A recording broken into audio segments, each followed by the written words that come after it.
தேவனுடைய நாமம் மகிமைப்படுவதாக. இப்போ பார்த்தீங்கன்னா 2023 முடிஞ்சு 2024 ஆரம்பிக்க போகிறது, புது வருஷம். இப்பொழுது இந்த புது வருஷத்தில் அநேகர் பொருத்தனை பண்ணுவாங்க. இது அநேகருடைய பழக்க வழக்கங்கள். 31ஆம் தேதி வரைக்கும் இந்த பாவங்கள், இந்த கெட்ட காரியங்களை செஞ்சுக்கிட்டு இருக்கணும்.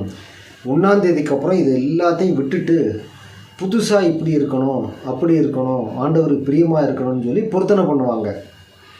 இப்படி பொருத்தனை பண்ணிட்டு எத்தனை பேர் அதை செய்கிறார்கள் அல்லது கடைபிடிக்கிறார்கள்னு நமக்கு தெரியாது. இது இந்த உலகத்தில் அநேகர் மத்தியிலே நடக்கிறது. அதனால் பொருத்தனை பண்ணுவதை பற்றி நான் உங்களுக்கு சொல்கிறேன்.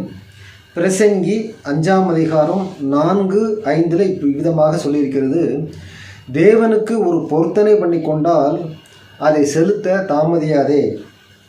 இது ஒரு மூடத்தனம், இதில் அவர் பிரியப்படுவதில்லை. அதனால் நீ நேர்ந்து கொண்டதை செய்யாமல் போவதை பார்க்கிலும் நேர்ந்து கொள்ளாமல் இருப்பது நலம். இதுதான் வேதம் சொல்கிறது. நீ ஆண்டவருக்கு முன்பாக சபையில் போய் ஒரு பொருத்தனை பண்ணுற அல்லது நேர்ந்து கொள்கிற, இப்படி நேர்ந்து கொள்ளும்போது அது செய்யாமல் போவது மூடத்தனம்.